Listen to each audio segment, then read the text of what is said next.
que ya estaba establecido. El ejército mexicano con ese nombre. Falso que en 1913 se haya establecido el gobierno, digo, el ejército mexicano, como tuvimos en 2013 las celebraciones de la creación del ejército mexicano. No, señores.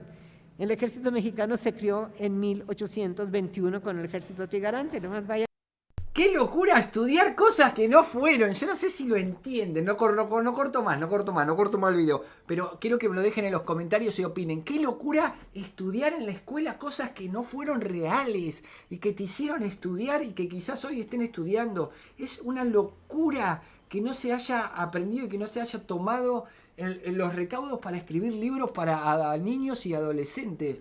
A mí no me entra en la cabeza. Nos han dicho a todos, hablo de todos los países en general. En este caso estaba escuchando y mirando la historia de México. Pero es una locura, yo me vuelvo loco.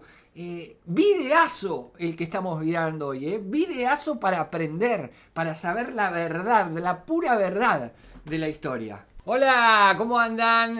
¿Cómo andan? ¿Bien? ¿Carnales? ¿Carnalitas? ¿Bien? ¿Todo bien? ¿Todo fenómeno? Uy, mira, tengo un pelo, justo un pelo en la boca. Y un pelo por acá parado. Bueno, gente, espero que anden bien, espero que esté todo bien. Sí, tengo que agradecer de verdad a toda la cantidad de gente que se está suscribiendo al canal de YouTube. Estamos llegando a los 200.000 suscriptores, pero va rapidísimo.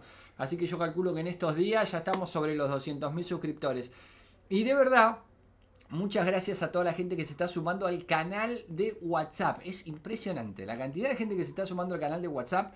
Porque sí, tiene su beneficio. Obviamente que tiene su beneficio. Porque muchos de ustedes me están diciendo que no les llegan las notificaciones de cuando subimos un video a YouTube, de cuando subimos un video a TikTok, a Facebook, a Instagram, a X cuando ponemos algún link o alguna noticia o alguna foto en especial o algún video. Bueno, ahí te van a llegar todas las notificaciones, así que sumate al canal de WhatsApp, haceme caso, sumate al canal de WhatsApp así no te perdés todas las noticias, toda la información, todas las reacciones, todo lo que hacemos va a pasar por ahí. Ahí te vamos a dejar el link y vos solamente con un clic vas a poder estar obviamente viendo todos los videos del canal y todo lo que tiene que ver con nosotros. Así que desde ya, porque la verdad nos pasaron por arriba con la gente que se está sumando al canal de WhatsApp.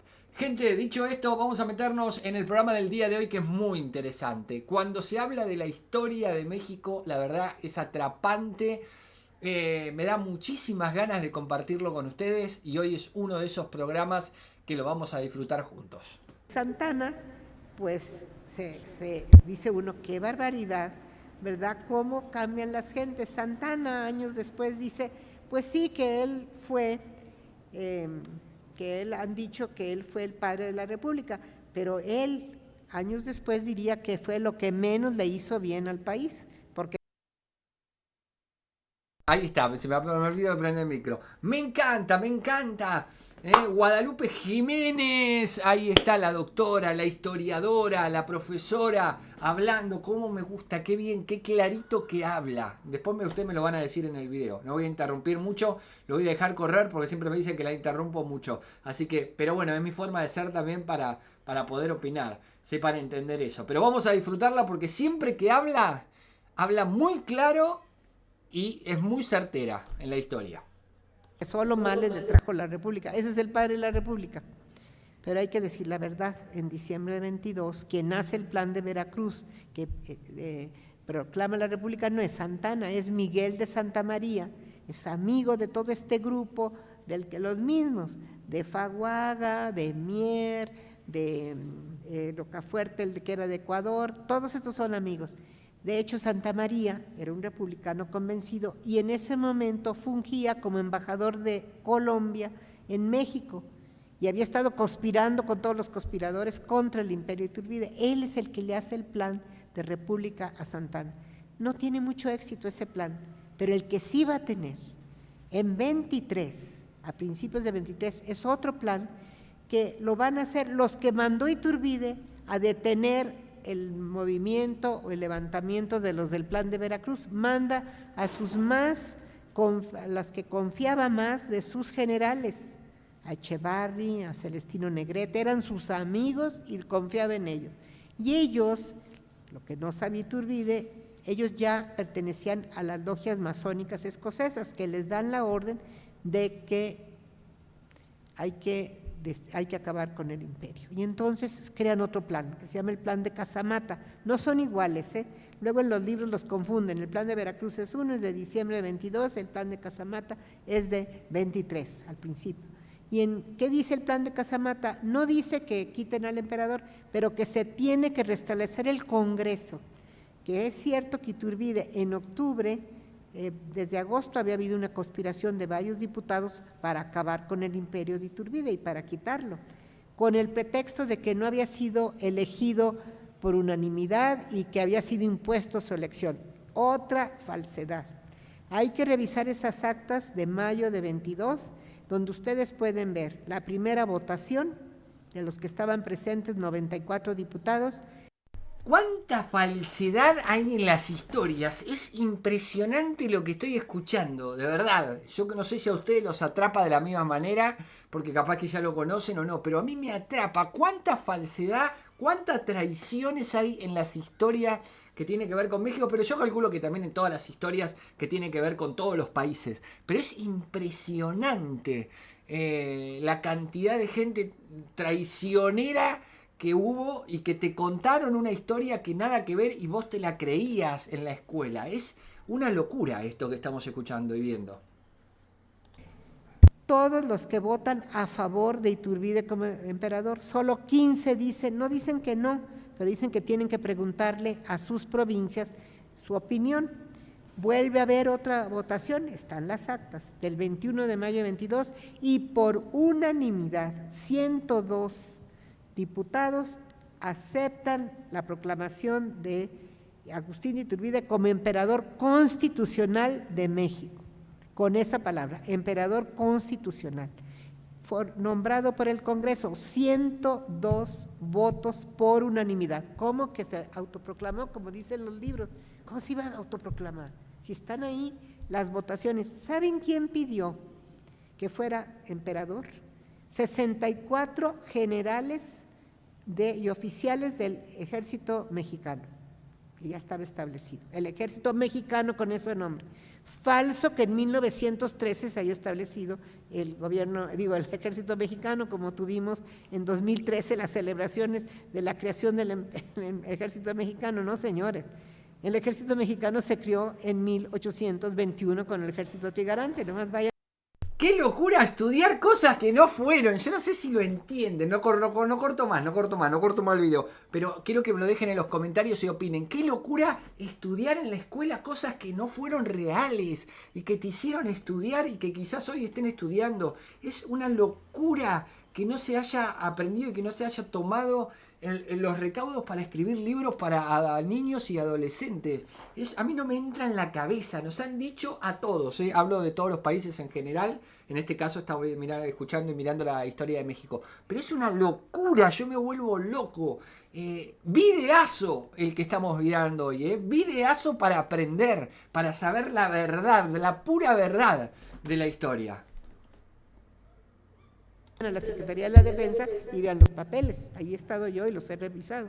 No es cierto que el ejército mexicano se haya creado en 1913, como tenemos ya dos monumentos que dicen que los 100 años de la creación del ejército mexicano. Yo me reí mucho porque yo creo que se equivocan con el ejército constitucionalista de 1913 de Carranza. Sí, el plan de Guadalupe habla de la creación del ejército constitucionalista, señores, pero es otro ejército revolucionario más, como el maderista, el orozquista, el villista, el zapatista.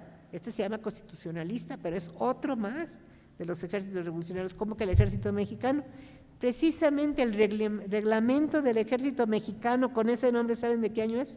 De 1824, nada de que se crió en 1913, para que vean cómo somos, cómo torcemos hacemos una pseudohistoria, eso no existió. Bueno, eso se lo digo como al margen, pero quiero decirles que lo quisiera yo que ustedes analizaran es que esta gente que está haciendo este congreso, sí hay una conspiración de agosto de 1822 contra el imperio de Iturbide. Quieren proclamar que fueron forzados a proclamarlo emperador y que se establezca la república. Le avisan a Iturbide, le avisan al ministro de Relaciones Interiores y Exteriores, y ¿saben quién firma? ¿Quién firma la orden de detener a estos diputados conspiradores? Andrés Quintana Roo, uno de los creadores de la Constitución de Apatzingán. Él es el que firma la orden de que los aprendan. Bueno, los aprenden y los ponen ahí, unos en el convento de San Francisco, otros por otros lados, están presos y luego ya los liberan. Pero Iturbide no quiere estar sin Congreso, pero no con ese Congreso, establece una junta instituyente y con el plan de Casamata, que está pidiendo el restablecimiento del Congreso, lo vuelve a restablecer.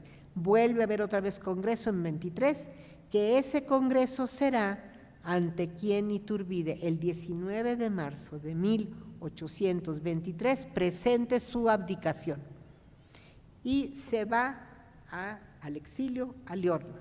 Esto es en 23. Bueno, eso está pasando aquí, pero quiero decirles la realidad de este país en esos años. Una pobreza generalizada del gobierno. No había dinero ni siquiera para pagar a todos los héroes del ejército trigarante que habían ganado la guerra. Son más de 16,000 y no hay dinero para pagarles. Ya les deben 2 meses y no hay cómo pagarles. No se les puede pagar a la burocracia que trabaja para el gobierno. Entonces empieza a haber movimientos de enojo contra el gobierno porque no tiene dinero para pagar. En ese momento, yo creo que queda muy bien aquella frase que se decía en aquellos años: las revoluciones se apagan cuando los sueldos se pagan, pero no había pago de sueldos. Iturbide, desesperado, le pide al Congreso que haga algo, que se busque un préstamo, y como no hay préstamo, el préstamo va a venir hasta 23 ya con el Congreso, ya sin que Iturbide esté presente, se va a empezar a tramitar un préstamo a Inglaterra, pues decide hacer algo que no había hecho de 21 hasta 23, subir el impuesto, diríamos predial, sobre las casas a los dueños 40%. Pero quiero decirles que no afectaba a la población pobre, menos de la Ciudad de México, porque la mayoría de la gente rentaba. Los que tenían casas y rentaban eran los que iban a pagar. Bueno, pues le va a salir muy mal porque eso sí va a indignar a la gente pudiente, por supuesto, ¿verdad? Bueno, entonces, ¿qué va a pasar? Que va a tener que renunciar e irse al extranjero. Se va. ¿A dónde lo van a recibir? Cuando yo estuve revisando los papeles en Inglaterra y en los que venían de Liorna, donde va a llegar, Liorna era una ciudad que era independiente de los Borbones. Él no puede ir a ningún lugar donde gobiernen los Borbones, ni Francia, ni Nápoles, y tampoco en Italia, más que ciudades o que fueran de la Santa Sede o de un dirigente, un conde o un duque independiente, como el duque de Toscana, porque él es un revolucionario para los europeos, ha hecho la independencia de México, entonces lo aborrecen los Borbones. Entonces va a dar allí a Liorna porque es una ciudad independiente bajo el duque de Toscana. El problema va a ser que empieza a recibir cartas de sus simpatizadores en México, que ante lo que está sucediendo en el país, hay una epidemia, hay malas cosechas, hay pobreza generalizada, no hay empleos, empieza a haber movimientos en varias provincias, unos pidiendo que regrese Iturbide, por ejemplo, en Guadalajara, y de sus antiguos generales como el general Quintanar y el general Anastasio Bustamante, movimientos para traerlo y escribirle que está en peligro la independencia, que se regrese a ayudar a que no, sobre todo se temía, y no estaban tan alejados de la realidad, un ataque desde Cuba a México, porque no está de acuerdo España con haber perdido la Nueva España, y hay rumores de que quiere haber un ataque que vendría desde Cuba, que va a venir, pero hasta el año 29, pero había ya los rumores. Y otra cosa es que ya en una situación muy penosa, Iturbide en Liorna, ya no quieren que esté ahí más por las presiones de los en Italia, que los Borbones dominan, se sale, se escapa y se va a Inglaterra. Pero eso le va a dar miedo al Congreso aquí en México. ¿Cómo que que estaba en Liorna se ha ido a Inglaterra? ¿Por qué se fue? ¿Por qué está allá? ¿Qué pretende? Estando en Inglaterra, yo me acuerdo que fui a ver dónde había vivido en Londres, me encontré la calle, se llama Grey Street, allí estaba su casa, una casita pequeña, ahí se va, mete a sus hijos en los colegios jesuitas, a los niños, a las niñas en colegios de monjas, tenía una familia grande, tenía, creo que son 9 hijos y el más chiquito va a nacer cuando él ya está muerto, fueron 10 y nace cuando ya había muerto él. Estos niños los deja ahí en el colegio y empieza a recibir más cartas todavía de México. Regrésese, está en peligro la independencia. Y luego recibe información en Inglaterra de gente conocedora, en donde le dicen, señor, la Santa Alianza está planeando apoyar a Fernando VII para que recupere otra vez México.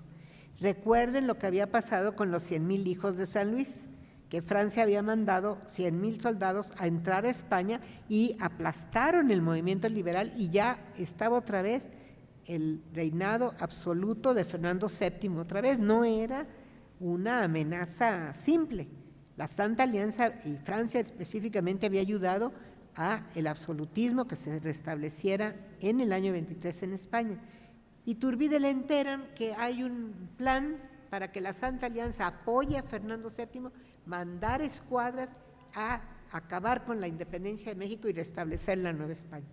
Entonces escribe al Congreso, le escribe diciéndole ingenuamente, ¿verdad? Él no sabe que hay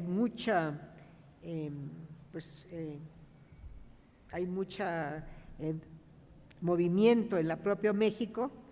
Entonces le llegan noticias a Iturbide, está en Bath, ya no está en Londres, en marzo de 1824 está en Bath, también fui a Bath a ver dónde había vivido, y ahí le llegan nuevas cartas de sus partidarios de México pidiéndole que ya no podían más con los males que aquejaban a la patria, que regrese.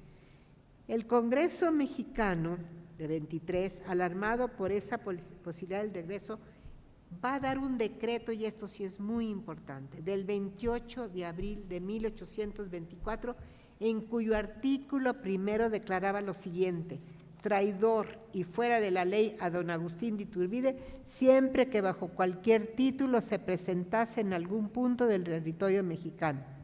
Solo 2 diputados se opusieron a este decreto. Fíjense que un decreto, los juristas, los abogados me dirán si estoy equivocada o no, un decreto, una ley, una norma no se puede hacer para una persona únicamente. La ley es general, tiene que ser para todos, no nomás para este señor, y este señor que no sabe que si se presenta en territorio lo vamos a declarar traidor y reo de muerte, de pena de muerte. Él no sabe ni qué está pasando. 2 diputados, uno de los que están aquí, José Guridi y Alcocer, Miguel Guridi y Alcocer, y el diputado Martínez, también los 2 dicen, señores, no es justo, ¿cómo vamos a declarar traidor a un señor nomás porque pise tierra mexicana? ¿Qué ha hecho? ¿Y cómo que reo de muerte? ¿Por qué? ¿Qué delito ha cometido?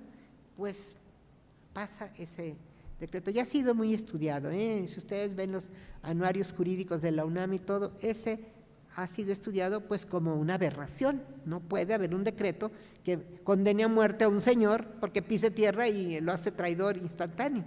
Pero le tenían miedo. Acuérdense que les digo que había miedo por el poder que podía tener una persona. Bueno, Iturbide por supuesto ignoraba el decreto, que lo ponía fuera de la ley, y decide regresar a México. Sale de Londres, se dice que el 4 de mayo, pero yo dudo que el 4 de mayo, porque les voy a decir por qué, porque me encontré unos documentos en que José de San Martín, el libertador de Perú, de Argentina, de Chile, el gran libertador en América del Sur, está llegando a Inglaterra y le escribe a Iturbide para verse, y sabemos que se vio en el Café Royal en Londres. Fui al Café Royal a ver dónde se habían reunido. Sí fui a buscar dónde. Bueno, sabemos que se vieron. ¿Qué hablaron? No sé. es interesante ver que se haya visto con el Libertador porque este es el año 24 y para el año 24 tanto Bolívar como San Martín están muy desilusionados de lo que ha pasado con la independencia de sus países. ¿Saben qué va a decir Simón Bolívar? Lo que necesitan nuestros pueblos es un dictador que imponga absolutamente su poder. No se puede gobernar de otra manera estos países. Bolívar. ¿Saben qué dice San Martín? En estos años también, ya ven, se exila también desesperado porque ve que no funcionan los gobiernos ni en Perú ni en Argentina, son puros pleitos de políticos. Dice, yo cometí el error de no usar el palo, debía haber usado un palo para aplacar a estos y no lo hice, como que fue demasiado tibio. Entonces, bueno, hay que recordar la frase de Bolívar ya poco antes de morir que dijo, yo he arado en el mar, no tengo resultados, esto fue un desastre. Toda esa generación de libertadores, después de 2 años, casi todos mueren decepcionados todos, y todos o ya no tienen poder, exiliados o hasta asesinados, fusilados. ¿Sí? Bueno, muchas gracias. Entonces, quiero decirles que esta generación de libertadores sabemos que se vieron, y ¿saben por qué? Hace muchos años, todavía el Archivo General de la Nación estaba en Palacio Nacional, todavía me tocó ir ahí de estudiante a trabajar.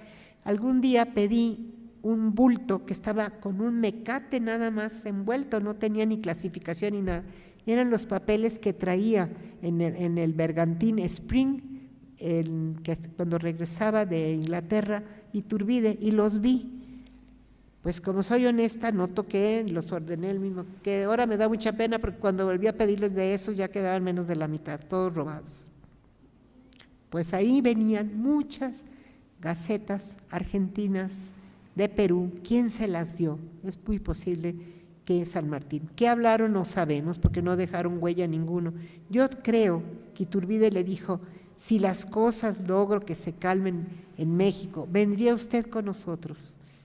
Nos apoyaría, porque le tenían mucha estimación, le tenía mucha admiración a San Martín. ¿Qué hablaron? No lo sé, pero por eso retrasa su salida de Inglaterra y va a salir el 11 de mayo de Southampton, del puerto, y tiene una penosa travesía y va a llegar el 14 de julio de 1824 a Soto la Marina. Por orden del Congreso Estatal, recuerden que hay estados ya, ahora sí ya hay estados, hay una federación y hay un Congreso Estatal que ese se siente soberano. Todos los congresos de ese momento se sienten soberanos. Entonces, por orden, sin juicio, es fusilado en Padilla, Tamaulipas, el 19 de julio de 1824 a las 6 de la tarde. Esa muerte va a ser muy sentida en todo el país, muy sentida. Se van a espantar los mismos miembros del Congreso que habían dictado el decreto, porque nunca pensaron que iba a hacerse realidad, pero era demasiado tarde. Ya lo habían fusilado, lo mataron, lo enterraron en Padilla. Ahí lo pusieron con un hábito de San Francisco y lo pusieron en Padilla. Hace algunos años, cuando todavía Excelsior estaba Julio Scherer, publicaron una noticia que yo como historiadora, pues se me hicieron los ojos como platos. Decía, el secretario de la Reforma Agraria dice que ni modo, que ya sus cuadrillas han buscado en Padilla todo lo que han podido la tumba de Iturbide y no la han encontrado y ni modo, ya van a abrir, se va a ver una presa, ya Padilla no existe porque hay una presa. Yo para pronto le escribí, le dije, mire señor secretario, ni se preocupe, en 1888 se condujo el cadáver de Iturbide de Padilla y está aquí en la Catedral de México, en la capilla de San Felipe de Jesús, al lado izquierdo del altar mayor, ahí está en la capilla. No se preocupe, ya ni siga buscando la tumba, porque ya no está, desde 1888, pues no me quisieron contestar, ¿eh? Pero así somos, les digo. Bueno, finalmente pues lo matan y se asustan de esa misma muerte. ¿Cómo es la vida, no? Después Carlos María de Bustamante, que había sido acérrimo enemigo de él, cuando ya lo trasladan en 1888, le hace un epitafio muy sentido de su muerte, pues vieron que no habían sido justos. Yo creo que ahora para 2021 teníamos la obligación de hacer una reflexión profunda de qué pasó entre 20, 21 hasta 23, porque no es justo ni llamarlo traidor, ni negarle que le pasó lo que Bolívar se quejaba de San Martín. Y a muchos autores que yo he leído se quejan de que Iturbide fue débil, que debía de haber sido mucho más firme con los del Congreso y haberse impuesto, porque se vino una época terrible para el país. Si ustedes calculan que de 24 que tenemos el primer presidente de la nación, el único presidente que duró 4 años, que era el periodo presidencial, fue el primero, Guadalupe Victoria, y ninguno más, no duraban. Guerrero duró unos meses, y así cada uno. Es decir, tuvimos más de 77 titulares del Poder Ejecutivo en menos de 67 años, más de uno por año, porque era aquí una salida y una entrada. En este siglo XIX tuvimos más de 1000 planes en que se levantaban motines, es decir, se vino una época de tanto desasosiego, de tanta inquietud, que entonces, pues, Iturbide lo vio, en el Public Record Office de Inglaterra yo me encontré todos los informes que daba el enviado de Inglaterra que estaba en Liorna y que platicaba con él y dejó escrito sus conversaciones con él. Y ahí Iturbide le dice: yo no tengo tanto miedo de Europa, de quien tengo mucho miedo para mi país es de los Estados Unidos. Ese país es el peligroso para México. Se los está diciendo, se daba cuenta, ¿verdad? Y decía, no es que yo esté en contra de los sistemas republicanos, pero no es ahora lo que necesita el país. Necesitamos paz, tranquilidad, como consolidarnos y luego que elijan el sistema que quieren. Y yo creo que en eso tenía razón, porque vean, entramos a una vorágine. Entiendo que no fue solo por el problema político, era el problema económico. Creo que aquí les he contado que el 27 de septiembre de 1821 entramos a esta vida nacional debiendo más de 80 millones de pesos y teniendo en la tesorería 48 pesos. Bueno, ¿quién va a aguantar? ¿Qué gobierno puede aguantar sin recursos? Tuvimos un superávit hasta creo que casi al final del siglo XIX, en la época de don Porfirio. Hasta entonces, creo que con Limantur. Antes no. ¿Ustedes saben lo que es mantener un gobierno que no puede pagar a su gente? Pues que cada rato se le levantan y hay motines y hay toda suerte de cosas. Es decir, en ese sentido yo creo que tenemos que replantearnos estos años.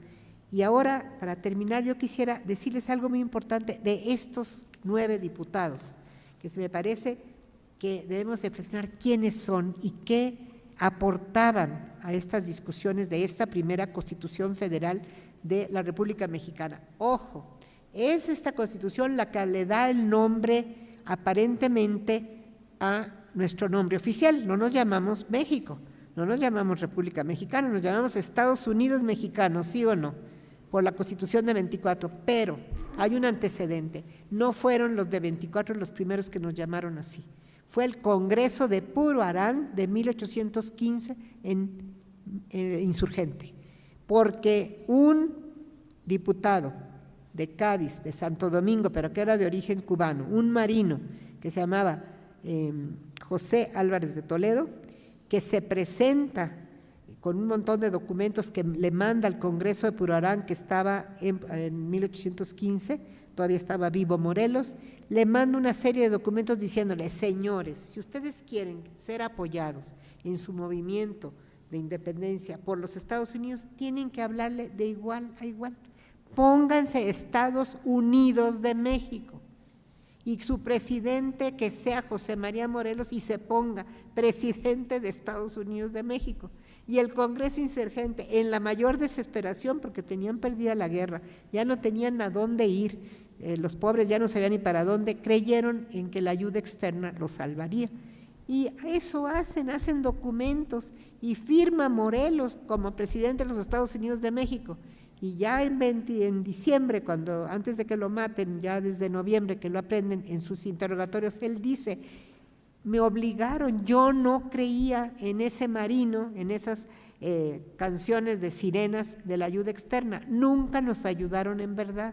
Yo me oponía, pero me obligó el Congreso, él ya no tenía poder, le habían quitado el poder ejecutivo los del Congreso a puro orar. Entonces, pues él lo obligan.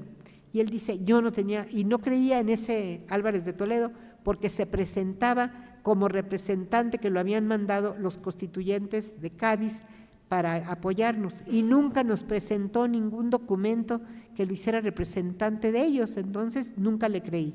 Pues claro que no, este señor los traicionó, trabajaba secretamente para el gobierno inglés, para el gobierno de Estados Unidos, para el gobierno insurgente y para el español. Finalmente todos los documentos insurgentes se los entregó al embajador español en Estados Unidos y por premio Fernando VII lo hizo diplomático y va a morir en Cuba ya por los años 30. Eso fue la realidad de esa ayuda externa, pero ahí ya les habían puesto el nombre de Estados Unidos de México.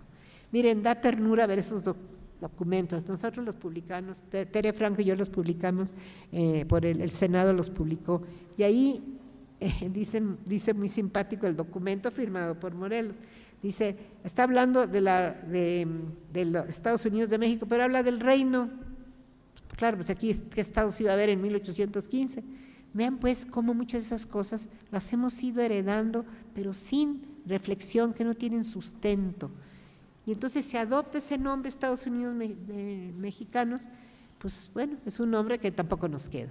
Ahora, vamos a ver, y esto sí es importante, de los 9 retratos que ustedes ven aquí, los han visto, de diputados que ustedes ven, no les voy a contar su biografía ni nada porque van a tener a colegas muy valiosos que les van a explicar la vida y los debates y participaciones de ella, pero sí les quiero hacer estas observaciones.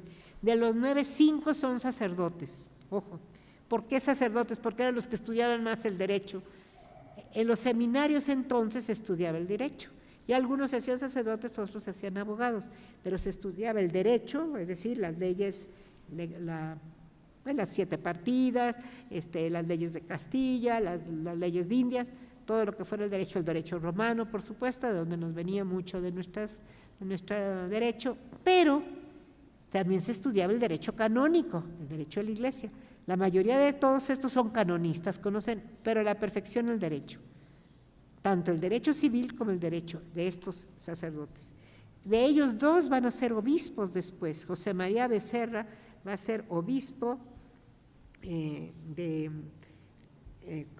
va a ser el primero de Chiapas, y Juan Cayetano Portugal después va a ser obispo de Michoacán, de estos 5 sacerdotes. Bueno, a ver, vamos a dividirlo en 2 partes el video, porque si no se va a hacer muy largo, como me dicen por ahí, y se les hace largo para mirar los videos. A mí me encanta, la verdad, la historia, lo que me están contando, lo que me están diciendo. Yo no sé si a ustedes los sorprende de la misma manera que me está sorprendiendo a mí, las traiciones, la pena de muerte, el tema de las amistades, ¿no? De las reuniones. Yo no sé si son cosas que contaba, bueno, recién estaba explicando Guadalupe que han estudiado los chicos cosas que no fueron realidad y que tampoco se cambiaron. Yo no sé si hoy se han cambiado de los libros. Ahí me gusta que ustedes empiecen a hablar del tema y empezamos a debatir qué cosas sabían, qué cosas no sabían, si eso lo estudiaron realmente en la primaria, en la secundaria o en algún terciario, o en las universidades. Si lo estudiaron, no lo estudiaron, si lo saben, si no lo saben. Pero, a ver, sean sinceros, si no lo saben, no lo saben, si sabían una parte, la saben.